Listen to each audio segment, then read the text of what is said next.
আমার শ্বশুরবাড়িতে প্রাইভেসির বিরাট সমস্যা। উপরতলার কথা নিচতলা থেকে শোনা যায়। আমার হাসব্যান্ড যখন আমাকে বিয়ে করে নিয়ে এলো তখন সবার মাথায় মনে হয় আকাশ ভেঙে পড়ল।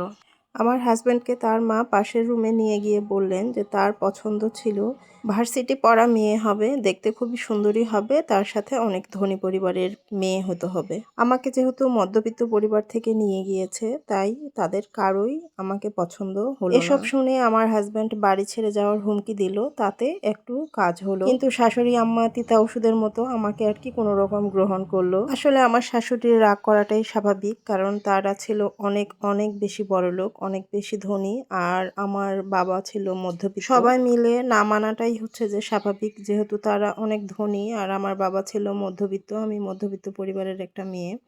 তো এইসব ভেবেই আমি কিন্তু নিজেকে সান্ত্বনা দিলাম। আমার শ্বশুর কিন্তু নিরপেক্ষ ছিল, তো ওই মুহূর্তে আমার শ্বশুর কোনো কিছুই হচ্ছে যে বলল না। তো যাই হোক, আমার শ্বশুর আমার সাথে ডাইনিংয়ে একটু কথা বলতো, আমার শাশুড়িকে দেখে আবার চুপ তো আমাকে কিন্তু শ্বশুর বাড়িতে রান্নাঘরে ঢুকতে দিত না, আর আমার রান্না আমার শাশুড়ি খেত না, তাই আমাকে তো রান্না করার কোনো প্রশ্নই ছিল না। তো যাই হোক, একদিন হঠাৎ করে একটা শব্দ পেলাম, তো শব্দ পেয়ে হচ্ছে যে আমার শাশুড়ির রুমের দিকে ছুটে গেলাম, গিয়ে দেখলাম আমার শাশুড়ি মেঝের মধ্যে পড়ে গিয়েছে। আর হচ্ছে যে ড্রেসিং টেবিলের কর্নার লেগে আমার শাশুড়ির ডান হাতে হচ্ছে যে হাড়ের মধ্যে ফাটল ধরেছে, তো ফেটে গেছে। তো হচ্ছে যে হাত সাথে সাথে হসপিটালে নিয়ে গিয়ে হাত হচ্ছে যে প্লাস্টার করে দিয়েছে। তো এরপর থেকে তো আমার শাশুড়ি আসলে রান্না করতে পারে না, তো বাধ্য হয়েই হচ্ছে আমাকে রান্না করতে হয়েছে। তো এরপর থেকে আমার শাশুড়িও আমার রান্না হচ্ছে যে খাওয়া শুরু করেছেন।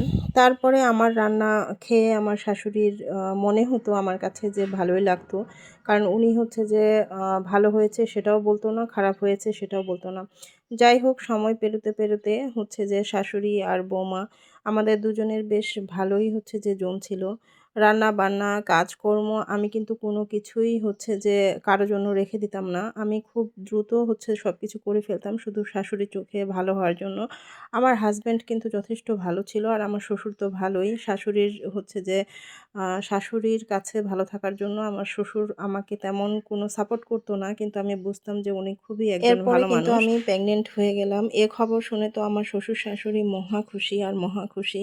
যাই হোক, এখন তো আমাদের সম্পর্ক খুবই ভালো। আমার শাশুড়ি আমাকে খুবই পছন্দ করে। সুখের মধ্যে দুঃখের ছায়া। তো একদিন হচ্ছে আমার বান্ধবী আমাকে হোয়াটসঅ্যাপে কিছু ছবি পাঠায় আর বলে যে, দেখ তোর হাজব্যান্ড হচ্ছে অন্য মেয়ের সাথে ঘোরাঘুরি করছে, মনে হয় সে গভীর সম্পর্কে জড়িয়ে পড়েছে। আমার তো হচ্ছে যে আকাশ ভেঙে পড়ে মাথার উপরে। শাশুড়িকে গিয়ে বলি, তো আমার হাজব্যান্ডকে জিজ্ঞাসা করলে সে কিন্তু অস্বীকার করে না, সে সরাসরি বলে যে হ্যাঁ, আমি একটা সম্পর্কে জড়িয়ে পড়েছি। তো হচ্ছে আমার হাজব্যান্ড আবার আমার শাশুড়িকেও গিয়ে বলে যে আমি আরেকটা বিয়ে করতে চাই, তোমার মনের মতো একটা বৌমা দিতে চাই আমি তোমাকে। তো আমার শাশুড়ি কিন্তু হচ্ছে যে তার ছেলেকে চর মেরে বাসা থেকে বের করে দেয়, আর আমার হাজব্যান্ড আর কোনোদিনও বাসায় আসেনি। আমার হাজব্যান্ড বাসা থেকে বেরিয়ে গিয়ে আরেকটা বিয়ে করে, এখন তারা সুখেই আছে। এই তো।